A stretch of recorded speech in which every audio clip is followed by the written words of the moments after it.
was instantly enraged, sending a gigantic army to take merciless revenge. City after city was destroyed. Rivers ran red, but new trade routes were also born. Don't underestimate Mongol diplomacy.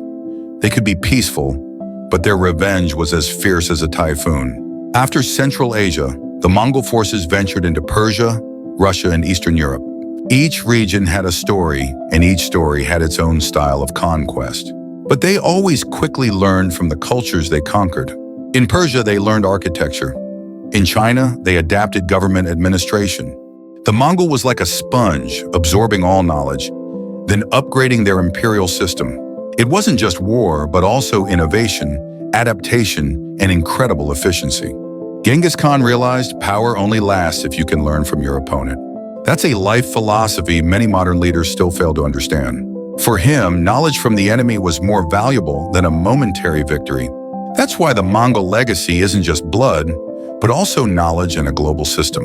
Now, the interesting part, Genghis Khan was also tolerant of religion, bro. As long as you paid your taxes and didn't cause trouble, everything was safe. Under the Mongols, monks, imams, priests, and shamans could live side by side.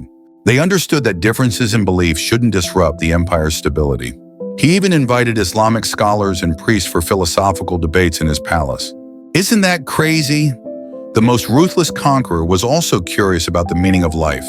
For him, power without meaning was like a plane without wind direction. So spirituality for him wasn't religion, but an awareness of great responsibility. Scary, but also cool, a rare blend of authority and wisdom. From that, we learn. True strength is not just physical, but also of the heart. But bro, Genghis's life wasn't only about victories, there were tragedies too.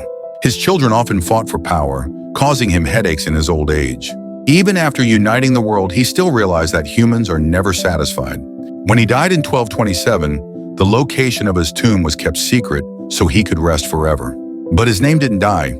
It grew into a legend across generations. After his death, the empire was divided into four, each ruled by his descendants. Some ruled Russia, some went to Persia, some to China. But over time, it became harder to maintain the unity of such a vast empire without a strong figure. Politics, ego, and personal ambition began to erode the former strong glory. You can conquer the world, but you can't conquer human greed.